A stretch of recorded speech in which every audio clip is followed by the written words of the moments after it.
늘 원수로 지내던 블레셋이 어느 날 작정하고 이스라엘을 침략해 왔습니다. 이스라엘은 에벤에셀에 진을 쳤고요. 블레셋 군사들은 아벡이라는 요충지라는 뜻을 가지고 있는 아벡에 진을 쳤습니다. 이 첫 번째 싸움의 사상자가 4천 명이 될 만큼 이스라엘은 큰 피해를 받습니다. 3절 말씀 보시면 그렇게 큰 피해를 당하고 전쟁에서 패배하자 이스라엘 장로들이 이렇게 이야기합니다. 여호와께서 어찌하여 우리에게 오늘 블레셋 사람들 앞에 패하게 하셨는가? 어찌하여 우리가 블레셋 사람들에게 패배하였는가?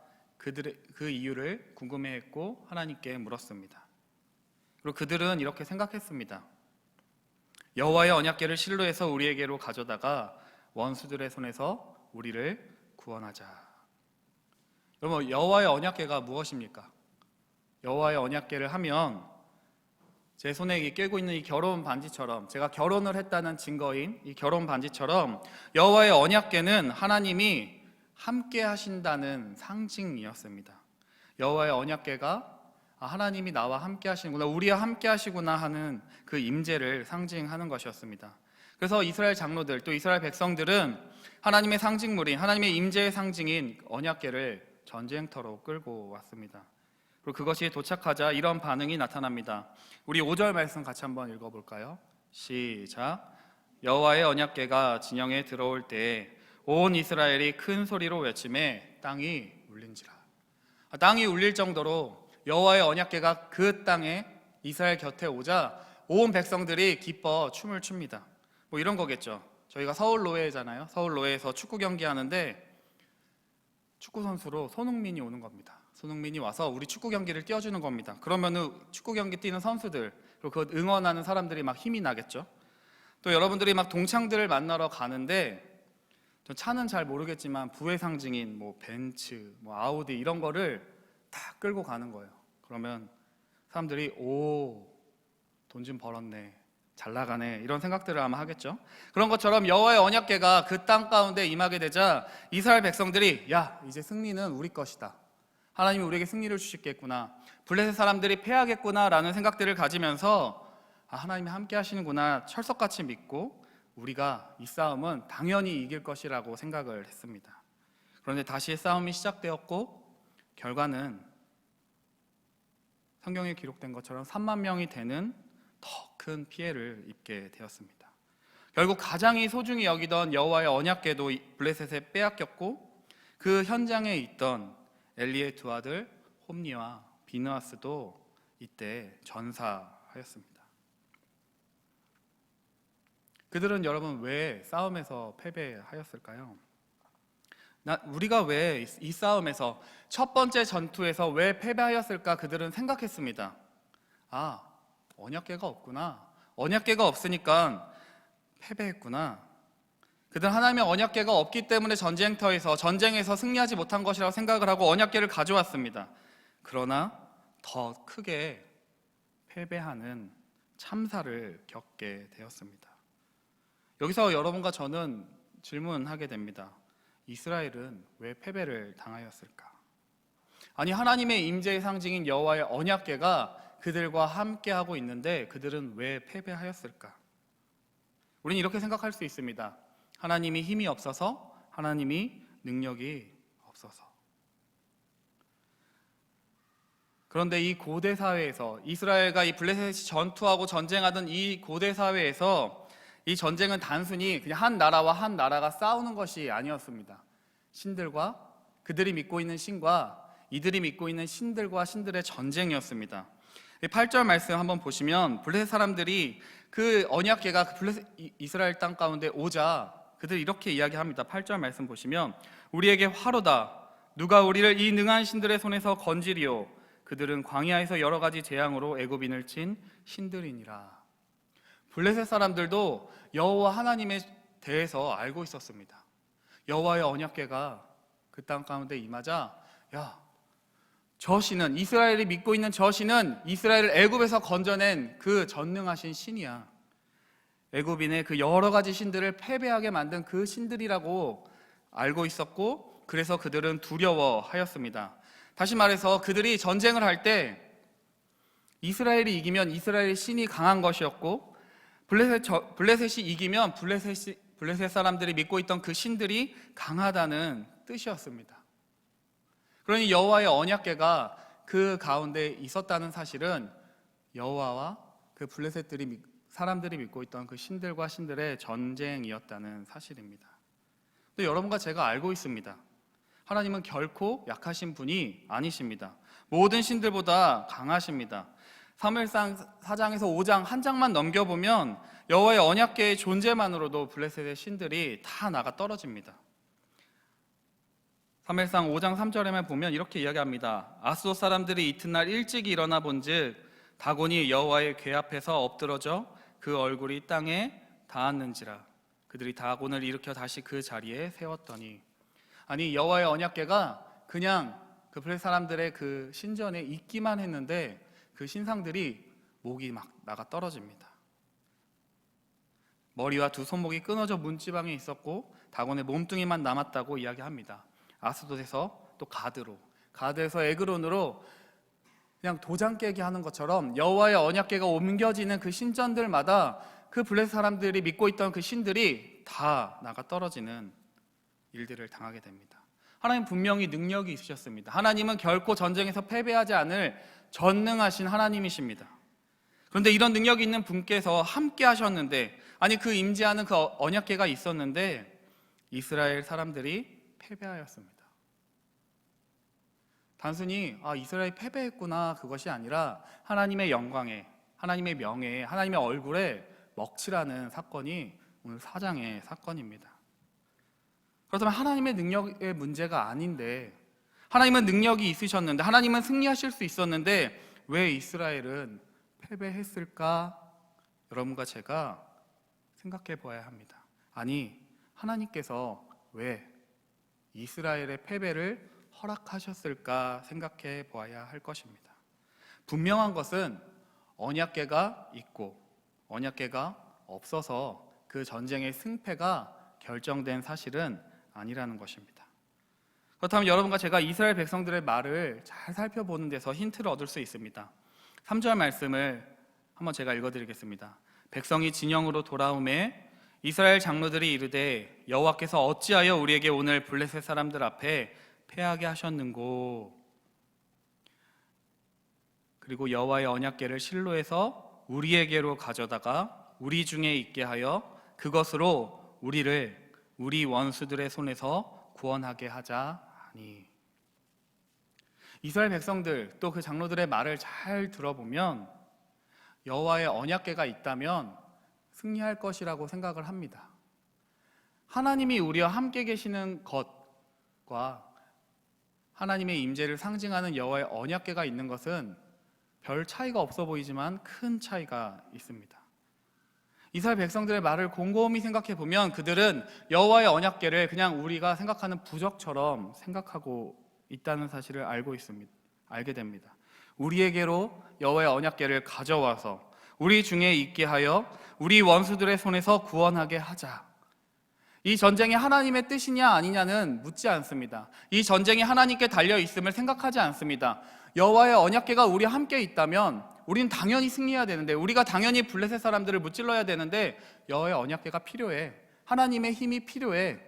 그러니 여호와의 언약궤를 우리 중에 가져와서, 만약에 정말로 하나님의 언약궤가 하나님의 임재의 상징이라고 그들이 정말로 믿는다면 하나님 보고 일로 오세요, 저한테 오세요 라고 요청해서는 안 될 것입니다. 우리 인간관계에서도 그러지 않습니까? 우리보다 높은 사람에게 일로 좀 와보세요 이렇게 말하지 않습니다. 우리가 그 높은 사람에게로 갑니다. 정말로 여호와의 언약궤가 하나님의 임재의 상징이라면, 그들이 정말로 하나님을 믿는다면 하나님께 여쭈어 보아야 하였을 것입니다. 그들은 여쭙지 않습니다. 그냥 여호와의 언약궤만 있으면 돼, 그것만 있다면 우리가 승리할 거라고 믿으며 하나님을 막 이렇게 오라고 합니다. 그리고 가란다고 이렇게 내보내는 그런 모습을 이스라엘 사람들의 모습 가운데, 말들 가운데 여러분과 제가 알 수 있습니다. 그런데 가만히 생각해 보면 여러분과 저도 그럴 때가 많지 않으십니까?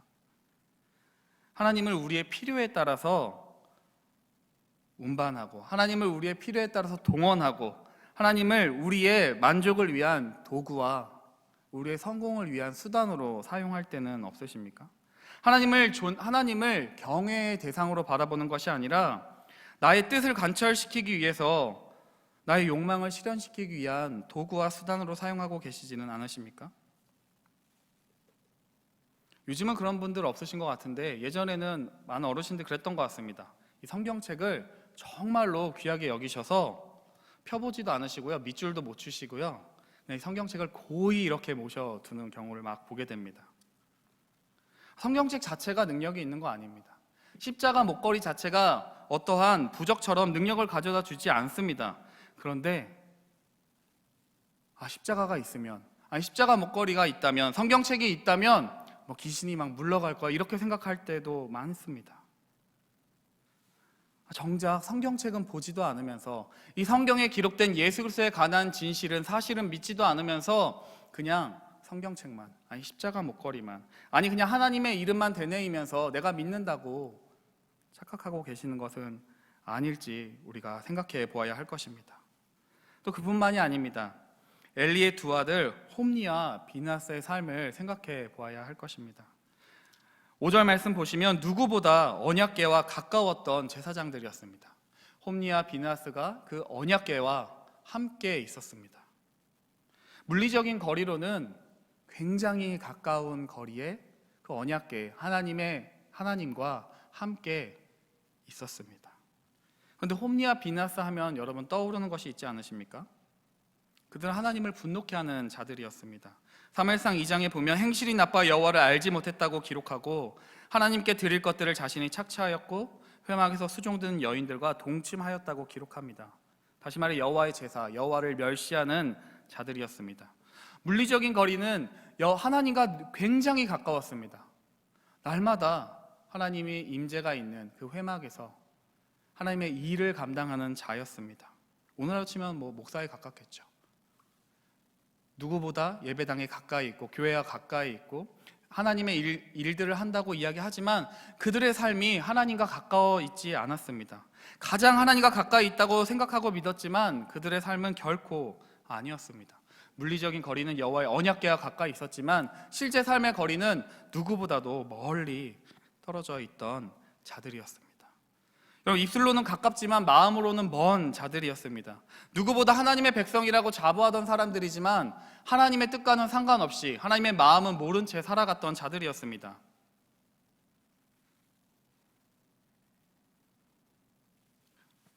저랑 제일 가까운 사람이 누구라고 생각하시죠?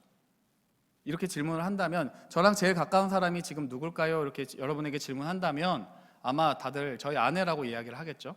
과거에는 저희 어머니가 저를 제일 잘 아셨고 현재 그리고 앞으로는 저희 아내가 저를 제일 잘 아는 사람일 것입니다. 제일 가깝죠. 근데 저랑 아내랑 이렇게 잠잘 때 마주보고 잘까요? 똑바로 잘까요? 등지고 잘까요? 그때 다릅니다. 마주보고 잘 때도 있고 똑바로 하늘 쳐다보고 잘 때도 있고 등 지고 잘 때도 있습니다. 얼마 살지는 않았지만 그런 생각들을 해보았습니다. 누구보다도 마주볼 때는 가까운 사람들이지만 등을 지고 나면 세상에서 가장 먼 사람이 아내와 저의 관계라는 사실을 알았습니다.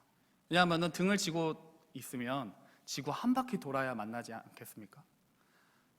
여러분 그럴 때 있지 않으세요? 남편과 또 아내와 나랑 항상 같이 있고 가장 잘한다고 생각했는데 내가 알던 사람이 맞나? 나 저 사람 속마음 하나도 모르겠다고. 아니 집에서 같이 밥도 먹고 이야기도 하고 30년, 40년 평생 한 이불 덮고 살았는데 한 집에서 살았는데 마음의 거리는 멀 때도 있습니다. 우리 지인관계들 가운데서 그러합니다. 평소 자주 연락하고 자주 왕래하던 사이라서 나랑 가장 가깝다고 느꼈는데 정작 내가 위기의 순간이 닥쳐오고 가장 힘이 들 때 가까운 사람이 아니었네. 그리고 평소 저 사람이랑은 안 친해라고 생각을 했는데 내가 가장 힘이 들 때, 가장 어려울 때 나를 가장 많이 생각해 주는 사람이 저 사람이었구나라고 느낄 때도 있습니다. 여러분과 저도 하나님과 관계에서도 이러합니다. 하나님과 나 사이의 거리가 죄송합니다. 물리적으로는 가장 가까운 거리에 있을 수 있습니다. 아니, 지금 이 금요기도의 자리에 나오신 성도님이라면 하나님과 물리적인 거리는 매우 가깝습니다. 예배당에 있고 이 금요일날 쉬고 싶고 놀고 싶은 이 밤에 기도하러 나왔으니 하나님과 물리적으로는 너무나 가까운 거리에 있습니다. 그러나 이 자리에 앉아 있다고 해도 우리의 마음이 하나님과 멀 수도 있습니다. 월요일부터 토요일까지 하나님과 상관없이 살아가다가 주일날 잠깐 와서 예배드린다고 해서 하나님을 믿는다고 말을 하고 나 기도 많이 하는데요 라고 한다고 해서 하나님과 거리가 가까운 것이 아닙니다. 다른 사람에게 나 하나님 잘 믿는데요, 나 새벽 예배 빠지지 않는데요, 나 말씀 5독 10독 이렇게 하는데 다른 사람의 눈에 피눈물 나게 하면서 하나님과 정말로 가깝다고 말을 할 수는 없을 것입니다. 예수님 당시에 바리새인과 서기관이 그러했습니다. 하나님과 물리적인 거리에는 무조건 엄청 가까웠습니다. 하나님의 뜻을 가장 잘한다고 생각했던 그 사람들이 오히려 하나님과 가장 멀리 떨어진 사람들이었습니다. 오히려 하나님과 멀리 떨어져 있다고 생각했던 세리와 창녀가 주님이 더 가깝다고 말씀하셨습니다. 여러분과 저는 어떠하십니까? 우리의 입술은 주님께 가깝다고 얘기하지만 우리의 마음은 하나님과 멀리 떨어져 계시지는 않으십니까? 나는 예배당에 매일 와서 기도하니까, 헌금 많이 내니까, 봉사 많이 하니까 하나님과 가까운 사람이야 라고 생각하고 계시지는 않으십니까? 그럴 수도 있고 아닐 수도 있습니다. 내가 교회 생활을 열심히 한다고 해서 하나님의 뜻을 가장 잘 알고 하나님이 기뻐하실 삶을 사는 것은 아닙니다. 주일에 눈코 뜰 새 없이 교회 예배당에 있다고 해서 꼭 하나님과 가까이 있는 것은 아닙니다. 그런 이스라엘, 그런데 오늘 이 본문에서 이스라엘 지도자들과 백성들의 모습은 자신의 그러한 모습, 하나님과 가장 가까이 있다고 여기지만, 그렇게 믿고 있지만, 그렇게 생각하지만 실제로는 거리가 먼 그들의 모습을 얕은 채로, 얕은 속임수로 감추려 하는 모습과 같이 보입니다. 오늘 말씀 제목인 눈 가리고 아웅하는 이란 제목이 그러한 의미를 담고 있습니다. 얕은 속임수로 속이려고 하고 있습니다. 먼저는 남을 속이려고 합니다. 오늘 말씀을 보면서 이스라엘 백성들의 삶을 생각해 보았습니다. 지도자들이 결정했겠죠. 야, 여호와의 언약궤가 있으면 우리가 승리할 수 있어. 그러니 여호와의 언약궤를 가지고 오자. 지도자들이 결정했을 것입니다. 그리고 백성들은 그렇게 믿었을 것입니다. 여호와의 언약궤가 우리와 함께하니 우리가 승리할 것이라고 믿었습니다. 지도자들이 이렇게 이야기했겠죠. 언약궤가 있으니 우리가 반드시 이길 것이다. 뭐 예를 들면 이런 거죠. 건물을 크게 지어놓으면 부흥할 거야. 아니, 돈이 많으면 행복해질 거야 라고 막 강구하고 선전합니다. 근데 실제로 그럴 수도 있고 아닐 수도 있습니다. 실제 결과는 참혹했습니다. 엎드러진 자 4,000명을 넘어서 4만 명이라는 사람이 죽게 되었습니다. 이스라엘 백성들이 속았죠. 많은 이들이 하나님의 영광과 하나님을 이름을 위해서 싸운다고 말했지만 하나님을 위한 길이 아니었습니다. 하나님의 이름, 하나님의 언약궤가 그들과 같이 있었지만 하나님은 그들과 함께 하시지 않았습니다. 이스라엘 백성들이 속았습니다. 또 지도자들도 스스로 속였습니다. 아니, 스스로도 속고 있었을지도 모릅니다. 남들은 다 아는데 자기 자신만 나는 정말로 하나님을 위해서 산다고, 하나님을 위해서 일한다고 말했을지도 모르겠습니다. 하나님은 나를 반드시 이기게 해주셔야 돼, 나의 삶이 내가 원하는 대로 이루어 주셔야 된다고 스스로를 그렇게 믿으며, 아니, 성경의 말이 아니라 하나님이 말씀하신 것이 아니라 스스로의 생각을 믿으며 스스로를 속일 수 있었을지도 모르겠습니다. 내가 이 정도 봉사했으니까, 내가 이 정도 헌신했으니까 나의 취업과 나의 결혼과 나의 노후의 보장을 해주셔야 한다고 생각하고 있을지도 모릅니다. 하나님이 나와 함께 하셔야만 해, 하나님은 내가 언제든지 부르면 나한테 달려오셔야만 되는 분이야 라고 생각하고 있었을지도 모릅니다. 이 당시에 이스라엘 지도자들은 스스로를 속이고 있었습니다. 실제로는 거리가 먼데 하나님과 멀리 떨어져 있는데 그 삶은 하나님과 아무런 상관이 없었는데 내가 하나님을 위해서 일한다고 생각하며 하나님의 영광이 우리와 함께 하신다고 그들은 철석같이 믿었습니다. 여러분과 저도 그런 지도자들처럼 스스로를 속이고 계시지는 않으십니까? 하나님의 영광을 위해서 일해야 한다고, 하나님의 영광을 위해서 기도하고, 하나님 내 욕심이 아니라 나의 야망이 아니라 하나님의 영광을 위해서 제가 이렇게 기도하잖아요, 하나님의 영광을 위해서 제가 이렇게 헌신하잖아요 라고 말을 하지만 그 마음 깊은 곳을 정직하게 들여다보면 나의 욕심을 위해서, 나의 야망을 위해서, 나의 탐심을 위해서 하나님을 이용할 때가 많지 않으십니까? 그런데 문제는 남을 속이거나 나 자신을 속이는 것을 넘어서 여러분과 제가 하나님마저도 속이려고 할 때가 많다는 사실입니다. 이스라엘 백성이 여호와의 언약궤를 그들 가운데로 가져왔습니다. 하나님이 우리와 함께 하시고 우리는 반드시 승리할 것이라고 생각을 했습니다. 그런데 하나님은 그들의 속마음, 하나님과 함께 있는 것처럼 보이지만, 하나님과 가까이 있는 것처럼 보이지만 하나님과 실제로는 거리가 먼, 하나님의 뜻과는 아무런 상관없이 살아갔던 그들의 삶을 하나님은 아셨습니다. 여러분과 제가 하나님을 속이려고 할지 모릅니다. 그러나 하나님은 결코 속이실 수 없는 분이십니다. 하나님 보지 마세요, 하나님 제 속마음을 보지 마세요, 하나님 모르실 거야 라고 생각하지만 하나님은 이스라엘의 얄팍한 속임수를 견디지 못하십니다.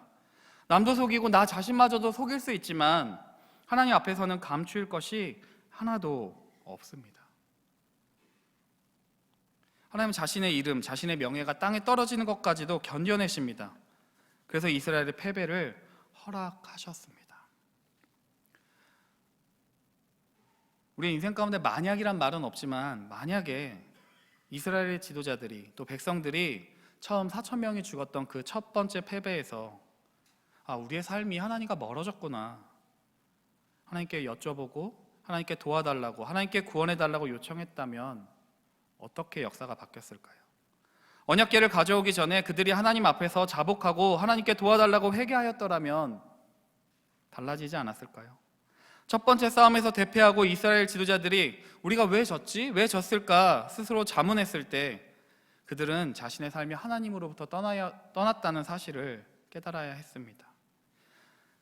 삶의 회개와 각성 없이 그냥 종교적인 행위와 그 언약궤라는 상징물을 가지고 와서 하나님의 이름을 떠난 그 상황을 모면할 수 있다고 생각하는 그들의 생각을 버려야만 했습니다.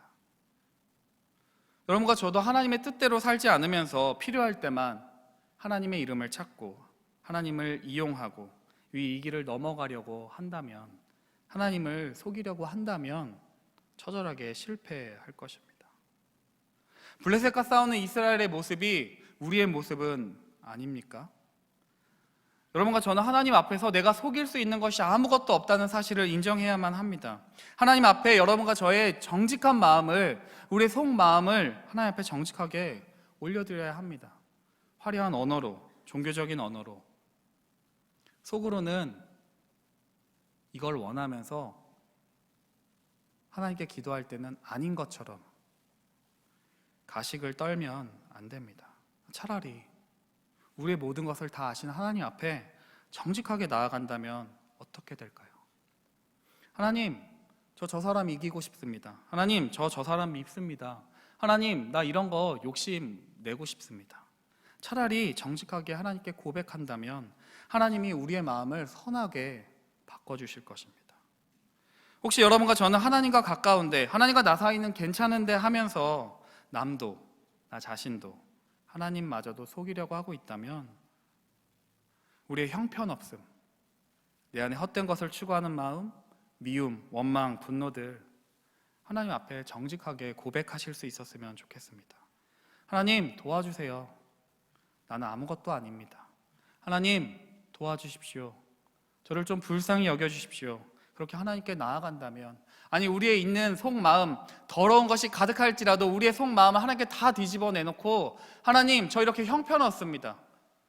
하나님 저 아무것도 아닙니다. 하나님 앞에 내어놓는다면 하나님은 외면하시지 않으실 것입니다.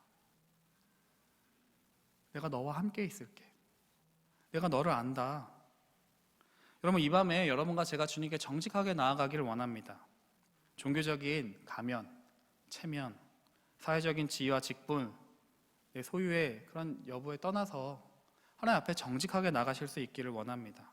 하나님 앞에 한 피조물로서, 하나님 앞에, 하나님, 이 밤에 나를 좀 깨닫게 해주십시오. 하나님, 나의 형편없음을, 나의 연약함을, 나의 욕망을, 나의 탐심을 하나님 앞에 올려드리오니 하나님 해결해 주십시오. 그렇게 하나님 앞에 정직하게 나아갈 때 하나님께서 여러분과 저를 온전히 치료하시고 회복하시고 생명을 얻게 되는 그런 은혜가 있으실 것입니다. 오늘 이 밤에 여러분과 저의 삶 가운데 하나님 앞에 정직하게 나아가실 수 있기를 거룩하신 주님의 이름으로 축원합니다.